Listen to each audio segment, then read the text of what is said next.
시청자 여러분 안녕하세요. 경제 지식과 문화 정보를 전해드리며 여러분의 오전 시간을 책임지는 방송 유민영의 경제 돋보기. 저는 진행을 맡은 앵커 유민영입니다.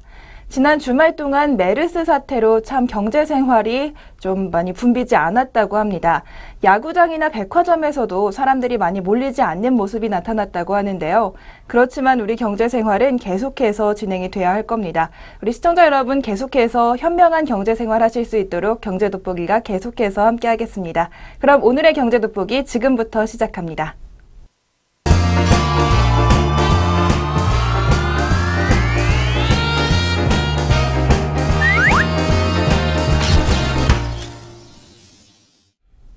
첫 순서는 최신 경제 이슈를 빠르고 깊게 들여다보는 시간, 동향 돋보기 시간입니다. 오늘 동향 돋보기에서는 금통위를 앞두고 금리 인하론이 솔솔 피어나오고 있는 상황 짚어보도록 하겠습니다. 정책금리를 결정하는 한국은행 금융통화위원회가 이번 주 금요일 열립니다. 우리 경제가 당초 전망보다 불황의 골이 더 깊다는 전망이 속속 나오면서 경기 회복을 위해서는 기준금리를 이번에 내려야 한다는 목소리가 커지고 있습니다.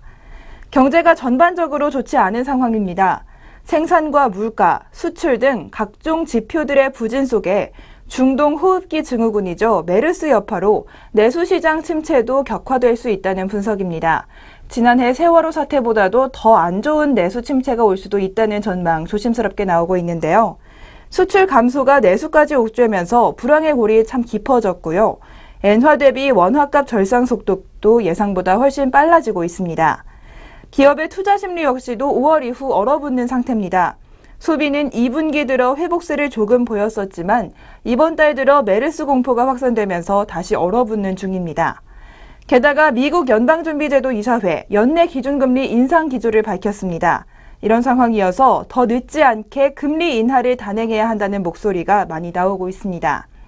현재까지 확인된 금융과 실물, 외환시장 지표들을 살펴보면 대부분 금리 인하에 우호적인 것으로 나타났습니다. 바꿔 말하면 금리 인하가 필요할 만큼 아직도 경기가 좋지 않다는 겁니다. 한국은행과 기획재정부가 모니터링을 진행하고 있는 5월 실물 경기 지표, 지난 4월과 크게 다르지 않은 수준으로 계속해서 저성장 국면이 지속되고 있다고 합니다. 지난 4월에는 전 산업 생산이 전월보다 0.3% 줄었습니다. 3월에 이어서 2개월 연속 하락세를 보였었고요.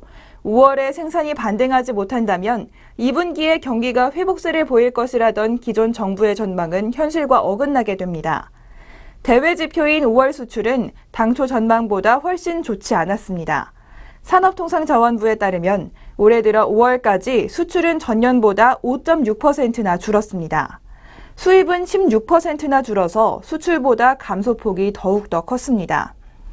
한국은행은 바로 4월 9일에 수정 경제 전망을 발표하면서 상반기 수출과 수입이 각각 전년보다 3.6%, 11.5% 정도 줄어들 것으로 봤는데요. 하지만 전망한 지 2개월도 채 되지 않아서 올해 수출과 수입을 둘러싼 경제 여건이 전망보다도 훨씬 좋지 않을 것이라는 점을 보여주고 있습니다. 수출이 이렇게 급속히 줄어들면서 수출 기업에 물건을 납품하는 내수 기업들까지 타격을 입고 있습니다. 그래서 수출과 내수가 동반 하락하는 현상, 현재 진행 중이라고 합니다. 여기에 일본 아베 신조 정부의 공격적인 통화 정책으로 엔화 대비 원화값이 890원대까지 급등했었습니다. 그래서 기업이 느끼는 위기감들은 점점 커지고 있는데요. 우리나라도 이런 상황에서 금리 인하 등 통화 정책을 통해서 통화 가치 하락을 유도해야 한다는 목소리가 커지고 있습니다. 5월 물가 상승률도 전월보다 0.5% 증가하는 데 그쳤습니다. 지난해 12월 이후 물가가 6개월 연속 0%대 상승률을 기록한 겁니다. 인플레이션이 아니라 지속적으로 물가가 하락하는 디플레이션을 염려해야 하는 상황이어서 금리 인하론에 더 힘을 모으고 있습니다. 그리고 메르스 공포가 확산되면서 우리나라의 내수 경기 6월 이후 얼어붙을 가능성이 남아 있습니다. 한국은행은 당초 올해 GDP 성장률을 연 3.1%로 전망하면서 상반기는 2.7%, 하반기는 3.4%의 상저하고 현상이 나타날 것으로 전망을 했었는데요. 하지만 최근 발표된 지표에 메르스 효과까지 감안하면 경제의 상고하저가 아니라 상저하저 현상과 함께 성장률이 2%대로 떨어질 것이라는 지적도 제기되고 있습니다. 경제협력기구 OECD도 우리 경제에 대해 비관적인 전망을 내놨는데요. OECD는 얼마 전 한국 경제 성장률 전망치를 6개월여 만에 3.8%에서 3%로 낮췄습니다. 그 이유로는 우리나라의 민간 소비가 여전히 부진하고 중국에 대한 수출 감소로 수출 하락이 이어지고 있는 점을 꼽았습니다. OECD는 한국 민간 소비 증가율도 지난해 11월 3%에서 이번에 2.3%로 내려잡았습니다. 주택시장 대출 규제 완화로 가계부채가 큰 폭으로 늘은 점, 임금 상승률은 정체된 수준을 유지하고 있어서 민간 소비에 부담이 크다는 점을 꼽았습니다. 수출 증가율 또한 당초 전망에서는 4.9%의 높은 수준을 예상했지만 이번 전망에서는 1.7%로 3분의 1 수준으로 낮췄습니다. OECD는 우리나라의 수출 증가율이 빠른 속도로 약화되는 원인으로 원화 가치 상승과 중국에 대한 수출 감소를 역시 꼽았는데요. 특히 우리나라 GDP에서 대중 수출이 차지하는 비중이 무려 14%나 차지하고 있습니다. 따라서 중국 경제에 대한 민감도가 크다는 겁니다. 이렇게 수출과 내수, 수입까지 다방면에서 우리 경제가 부진하다는 지표가 속속 나오고 있는데요. 이런 상황에서 이번 주 예정된 금통위, 과연 금리를 어떻게 결정할지 주목되고 있습니다. 지금까지 동향돋보기 시간이었습니다.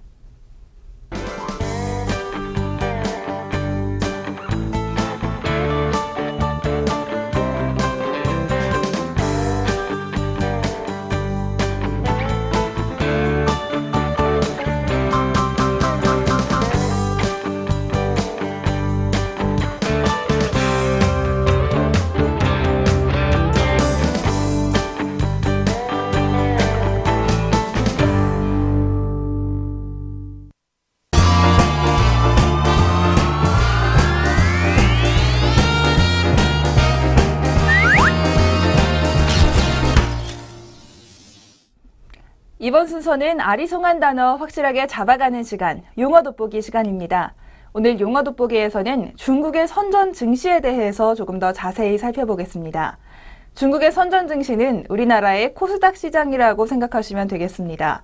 바로 지난해 9월이죠. 중국의 코스피 시장이라고 부를 수 있는 상하이 거래소가 후강퉁이라는 제도를 통해 개방됐습니다. 이어서 선전 거래소가 이르면 올 9월에 개방을 앞두고 있는데요. 이른바 선강퉁이라고 불립니다. 선전 증시와 홍콩 증시가 연결되기 때문에 이번에는 후강퉁에 이어서 선강퉁이라는 용어인데요.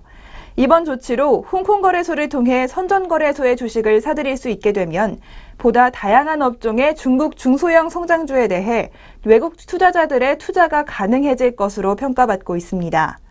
업계에서는 지난해 후강퉁 효과가 이번에 선강퉁 효과에 재현될 가능성에 주목하고 있다고 합니다. 중국 선전거래소 조금 더 자세히 살펴보겠습니다. 중국 선전거래소의 시가총액은 작년 말 기준으로 약 2조 1천억 달러입니다. 세계 거래소 시가총액 중 순위를 8위를 기록하고 있고요. 거래대금 기준으로는 상하이와 뉴욕, 미국의 베츠, 나스닥에 이어 5번째입니다. 지수 상승률도 전 세계에 비교해서 뒤지지 않는 수준인데요. 작년 한 해 동안 선전 종합지수는 32.5%나 올랐습니다. 세계 주요 증시 가운데 상하이 종합지수의 53.3% 다음으로 높은 상승률을 기록하기도 했습니다. 특히 올 들어서는 그 상승률이 더 크다고 합니다. 선강퉁 시행에 대한 기대감으로 연초 이후 100% 넘게 급등한 모습입니다. 후강퉁 시행 직후 6개월간 상하이 시장이 급등세를 보였는데요. 이번 9월에 선강퉁이 시행된 이후에도 비슷한 효과를 노릴 수 있을 것이라는 기대감이 지수에 선반영된 것으로 보입니다. 이 선강퉁에 증권업계가 주목하는 이유, 크게 세 가지로 압축을 할 수가 있습니다. 첫 번째로는 우선 외국인들이 성장성을 보유한 중국 중소기업에 투자할 수 있게 된다는 점입니다. 선전거래소는 100% 메인보드로만 이루어진 상하이 거래소와는 달리 메인보드, 즉 규모가 큰 우량주가 포함되어 있는 시장을 메인보드라고 부르는데요. 이 메인보드는 40%에 불과하고 나머지 41%는 중소기업 시장, 그리고 19%는 중소벤처기업 시장으로 구성됩니다.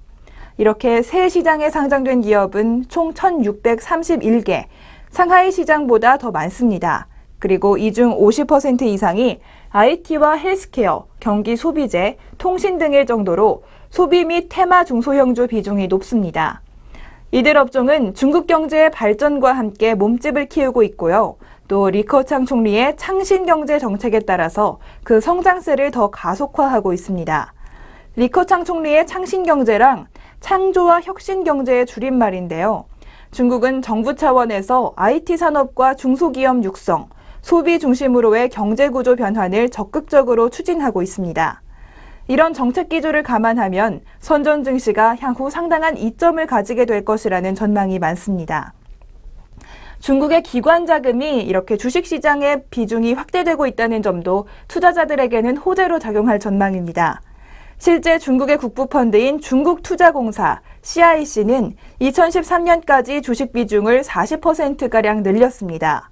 또 보험관리감독위원회는 지난해 보험사의 주식 투자 비율 상한을 기존 25%에서 30%로 확대해주기도 했습니다. 제도적인 측면에서도 후강퉁 때에 비해서 이번 성강퉁은 크게 더 개선될 전망이 나오고 있는데요. 후강퉁의 경우 매매 시 가격 및 수량의 변경이 불가능했고 상장지수 펀드 ETF, 채권 등의 거래가 금지되는 등 경직된 매매 시스템으로 투자자들의 불만을 사기도 했습니다. 하지만 이번 선강퉁 시행 때는 지난 후강퉁 시행의 경험을 바탕으로 더욱 진화된 시스템이 도입될 것이라는 전망이 많습니다. 현재 설정된 한도를 증액하거나 주식 이외의 상품도 매매할 수 있도록 시장을 확대할 가능성이 있다는 평가입니다. 이번 선강퉁의 시행으로 투자상 여러 이점이 발생할 수 있다는 점 여태까지 소개를 해드렸습니다. 하지만 그렇다고 해서 무작정 묻지마 투자를 하는 것은 금물이라고 전문가들은 조언하고 있는데요.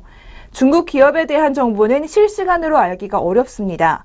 그래서 투자 전에 증권사나 뉴스 검색 등 다양한 방법으로 정보를 먼저 습득하시는 것 가장 중요해 보입니다. 정보의 비대칭성을 줄이기 위해서 증권사의 랩 상품이나 펀드를 활용하는 것도 선강퉁 시대에 투자하는 좋은 방법이라고 전문가들은 추천하고 있습니다. 지금까지 용어 돋보기에서 앞으로 이르면 9월 열릴 수 있는 중국의 선전 증시에 대해 자세히 살펴봤습니다.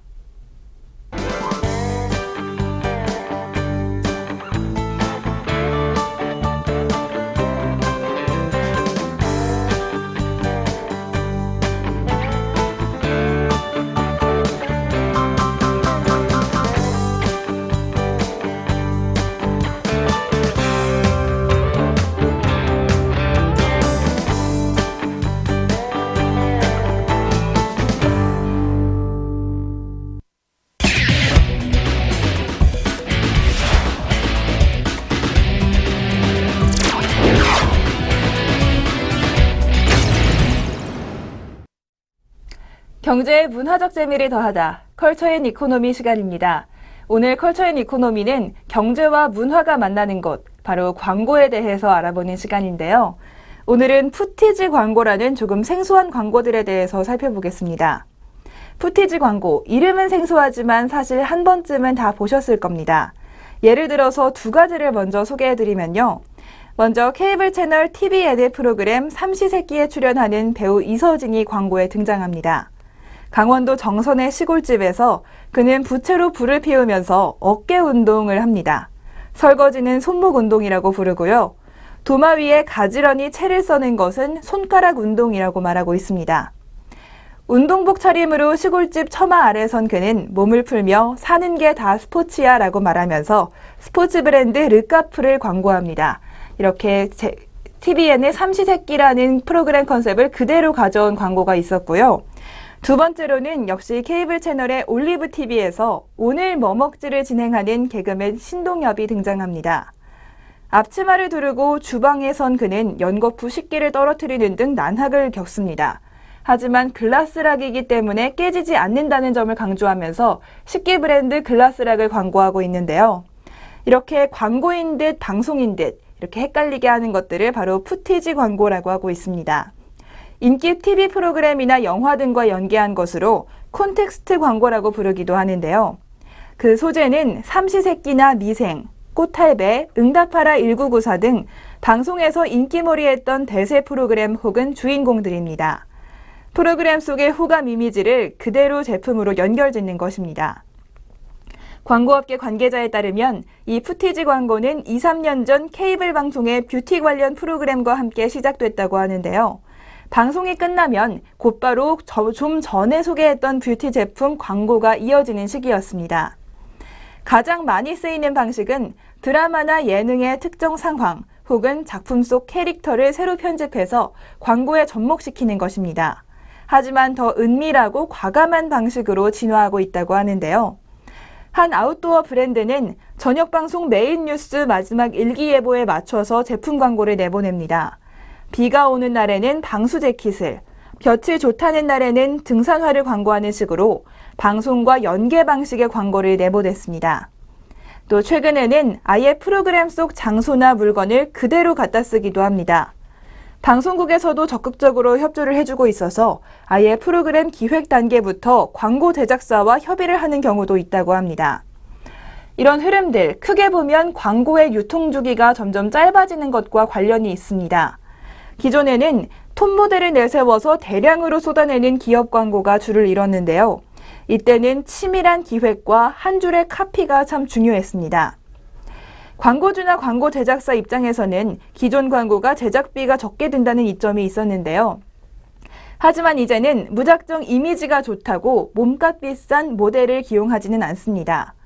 최근 드라마나 예능에 출연해 떴다거나 호감형 이미지를 얻는 등 이런 계기가 있을 때마다 광고주들이 모델을 찾는 경우가 많습니다. 제품의 노출도도 높고 제작비도 낮출 수 있기 때문에 광고주들로서는 일거양득이라고 할 수가 있습니다. 광고업계 한 관계자는 광고가 드라마나 예능에 편승해서 효과를 보는 방식이라고도 볼 수가 있다고 하고요. 단발성 광고 제작이 늘어나고 짧은 시간에 승부를 봐야 하는 추세가 반영된 것으로 보인다고 평가하고 있습니다. 이렇게 인기 있는 TV 프로그램이나 영화와 관련된 푸티지 광고, 앞으로도 더 많이 볼 수가 있을 것 같습니다. 지금까지 컬처 앤 이코노미에서 최근 광고 동향 살펴봤습니다.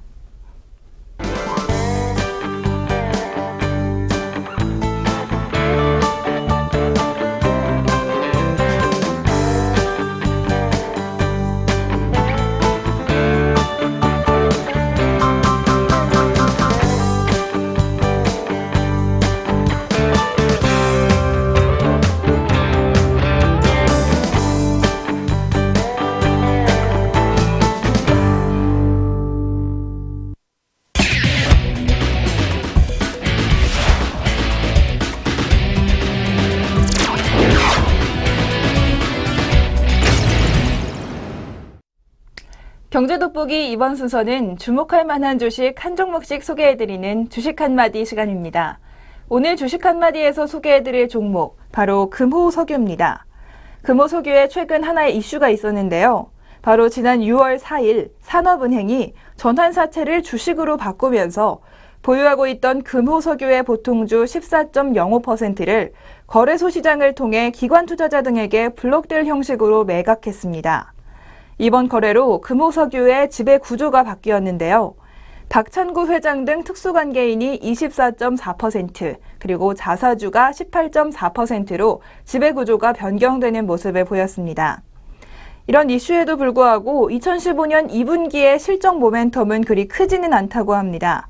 2015년 상반기에는 많은 석유화학 제품 스프레드가 고점을 경신했지만 전방 수요가 약세를 보이면서 합성 고무는 부진한 모습을 보였습니다. 따라서 전체적으로 종합해본 결과 2015년 2분기 예상 실적은 매출액이 1조 1천억 원 정도, 영업이익은 578억 원 정도입니다. 전분기와 유사할 것으로 지금 예상이 나오고 있는데요. 하지만 특이한 점이 하나 있습니다. 4, 5월 제품 가격 정책 속에 원료인 SM 그리고 부타디엔 상승으로 부진했던 합성고무 부분이 6월에는 가격 인상에 성공하면서 수익 회복이 이루어지고 있다고 합니다. 당장의 상황은 이렇게 좋은 점과 나쁜 점 조금 엇갈리고 있는데요. 조금 더 길게 보셔야 할 것 같습니다. 2016년 실적 모멘텀이 확실히 기대가 되고 있다고 합니다. 금호석유는 2015년보다 2016년이 기대되는 업종이라고 볼 수가 있는데요. 사업 중심축으로 자리 잡은 열병합 발전소 대규모 증설 설비가 지금 시작되고 있기 때문입니다. 2016년 예상 실적은 매출액 5조 4천억 원, 영업이익 4,400억 원으로 전년보다 약 2배 가까이 늘어날 전망입니다. 영업이익 추정치는 2014년 대비 70% 이상 증가하는 수치인데요. 2015년 4분기에 제2 열병합 발전소가 완공될 예정입니다. 그렇게 된다면 전기 판매가 시작이 되게 되고요. 또 2016년 3월부터는 대규모 스팀 판매도 본격적으로 시작하게 됩니다. 2015년 실적 기준으로 투자 지표를 잠시 살펴본다면 펀은 14.7배, PBR은 1.3배, ROE는 10.6%입니다. 이것만으로는 저가 매력이 높지는 않다고 평가할 수도 있는데요. 하지만 발전소 증설이 반영된 2016년 예상 실적을 고려한다면 펀은 7.8배, PBR은 1.1배에 불과합니다. ROE는 17.5%로 저평가 매력을 발견하실 수가 있습니다. 2015년 2분기 실적 및 주가 약세 국면에서 매수해서 조금 더 장기적인 투자를 고려한다면 좋은 투자하실 수 있을 거라고 증권가에서 추천을 하고 있습니다. 장기 투자자들에게 주목할 만한 금호석유, 오늘 주식 한마디에서 살펴봤습니다.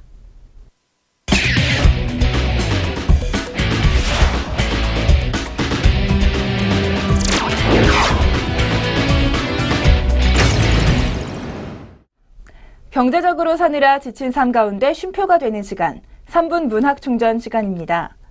여러분은 농담 즐기시는 편인가요? 적당한 농담은 사람들을 기분 좋게 하기도 하지만 또 요즘에는 눈치 없는 농담을 했다가 눈총을 받는 경우도 있습니다. 그래도 우리 삶에서 포기하면 안 되는 것이 바로 이 농담이 아닐까 싶은데요. 이 농담을 활용해서 호감을 있는 상대방의 마음을 열고 있는 모습을 그린 재미있는 유하 시인의 시 농담 오늘 준비했습니다. 시 함께 들어보시죠. 농담 유하. 그대 내 농담에 까르르 웃다. 그만 차를 엎질렀군요. 미안해하지 말아요. 지나온 내 인생은 거의 농담에 가까웠지만 여태껏 아무것도 엎지르지 못한 인생이지만 이 순간 그대 제스민 향기 같은 웃음에 내 마음 온통 그대 쪽으로 엎질러졌으니까요. 고백하건대 이건 진실이에요. 시인은 스스로 자신의 지나온 인생이 농담 같았다고 말합니다. 하지만 농담은 마음을 풀어주는 마법 같은 말이기도 합니다. 시에 보인 그림들처럼 별 의미 없어 보이지만 오히려 그래서 의미가 가득한 말. 오늘은 이 농담 한마디씩은 꼭 해보시는 것도 좋은 하루 보내시는 방법이 될 것 같습니다.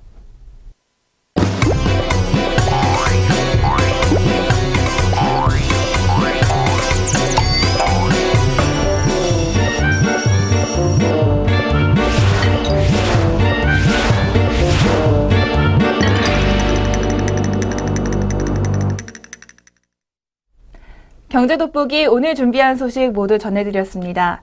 정말 메르스 공포 때문에 세상이 좀 흉흉하다 이렇게 생각하시는 분들도 계실 텐데요.